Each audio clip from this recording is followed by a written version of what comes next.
The sword of Guojian, the blade that defied time. For over 2,000 years, it lay buried beneath the earth, hidden and forgotten. A blade forged in a time of war and was lost to history.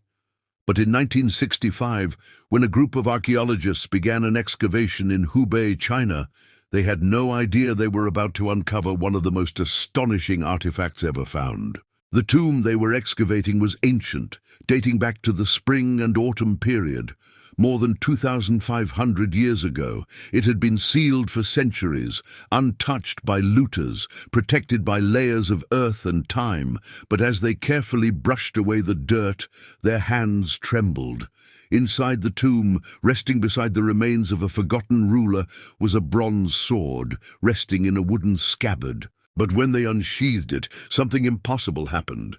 The blade gleamed.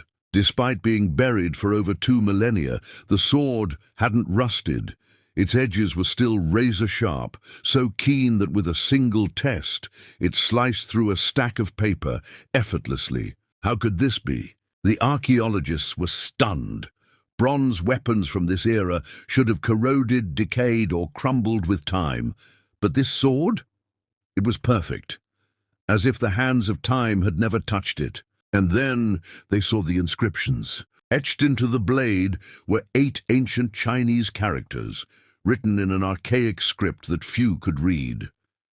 But when scholars deciphered the markings, the truth became clear. This was no ordinary weapon. It was the sword of Guojian, belonging to the legendary King Guojian of Yue, a warrior, a ruler, and a man who had once fought against impossible odds. King Guojian's story was one of betrayal and revenge. His kingdom was conquered, he was captured, and for years he lived in humiliation, serving his enemy as a mere servant. But he never forgot. He waited, he planned, and when the time was right, he struck back, reclaiming his kingdom and securing his place in history. And now, centuries later, his sword had returned, untouched, unbroken, a blade that defied time itself. Some say it was the alchemy of ancient Chinese metallurgy that preserved the weapon. Others believe it was a mark of destiny, that some objects are simply too powerful to be lost. Whatever the truth, one thing is certain. Some legends never fade, and some swords, they never die.